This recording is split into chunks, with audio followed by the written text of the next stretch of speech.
We're going to make some millet stew today. It's something I'm going to be bringing to this potluck at work. And I think it'll heat up really well in the slow cooker after the fact. It's going to have lots of vegetables in it. You can put whatever vegetables in it you like. I basically put everything I felt like in it. The broth is really good. I think if you put less vegetables in it, you can taste the broth a little bit more. It's kind of sweetened up with some cinnamon and ginger. Otherwise, it still tastes good. It's just not as prevalent if you overload the vegetables like I do in this recipe. But the great part about putting in so many vegetables is that it just makes for lots of leftovers, which is a lot of my cooking. You'll see there's a lot of cutting and dicing and doing this and prep at work, but it also makes big batches, like 6 servings at least. And especially because I'm the only one eating it, it lasts me quite a while. All right, got my ingredients here for a millet stew. So let's just quick go over what I have. Some vegetable broth, about 4 cups. I might add a little bit of water also. With all the vegetables I have, we'll see what I need.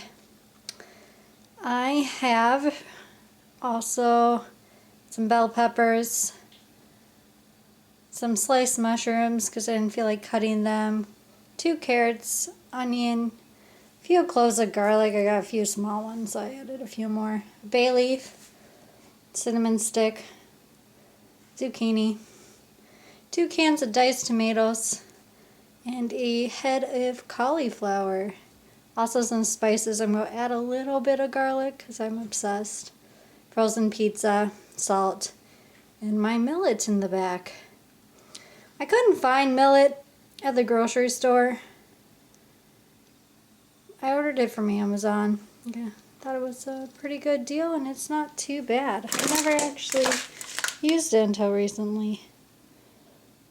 1/4 cup is a serving and 5 grams of protein.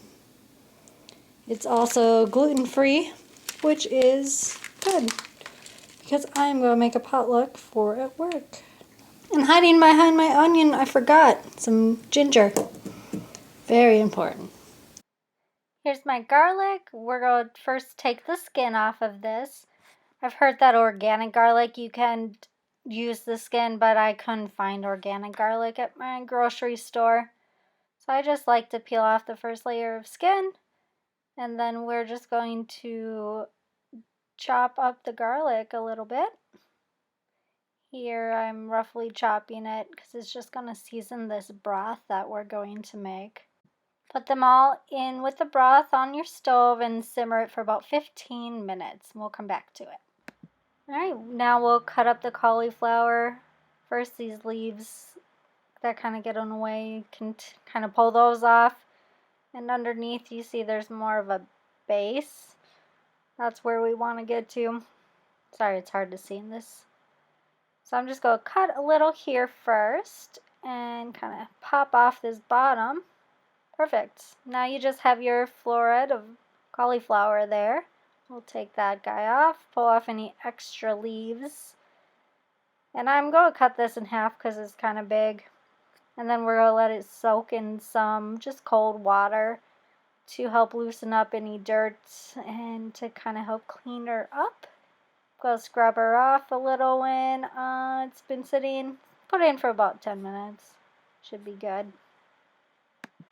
Already diced up both my peppers, and now we're going to dice up our zucchini. First I like to cut it in half, cut it down the middle, and then once more on either side to get these strips. This will make it easier to dice. So we'll stack those back up, cut down the other side once, and then flip it horizontal. And just cut our little diced pieces. And we'll do that to the rest of our zucchini. And then we'll cut up these cauliflower florets a little smaller. Some of them you can kind of break off like I'm doing here. But I like to have smaller pieces that are easier to eat. So once I get these big pieces broken up, I'll show you what I do.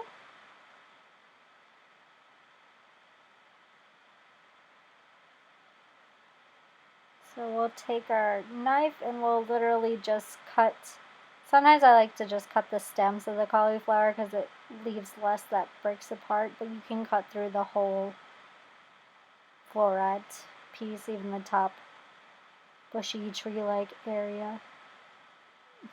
So you can see you can kind of cut with some of the stems to make it a little easier. Do this to your rest of your cauliflower.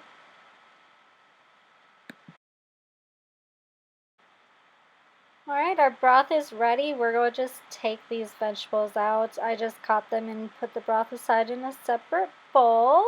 Here you strained them out. Those can be discarded. Next, we'll start sauteing our onions and garlic here. Add the rest of your vegetables here, and then we will also throw in the broth, millet, spices. We're going to cook this for 15 to 20 minutes, probably more like 20.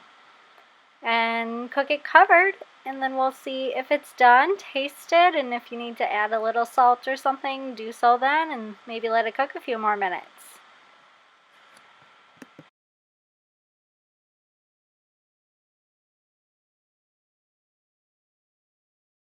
Take a look.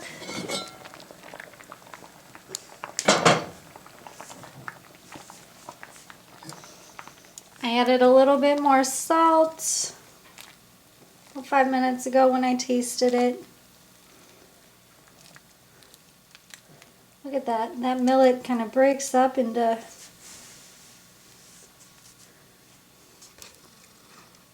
I don't even know how to describe it. It just breaks up once it's getting cooked. The vegetables all feel soft to me. It smells great. This looks wonderful.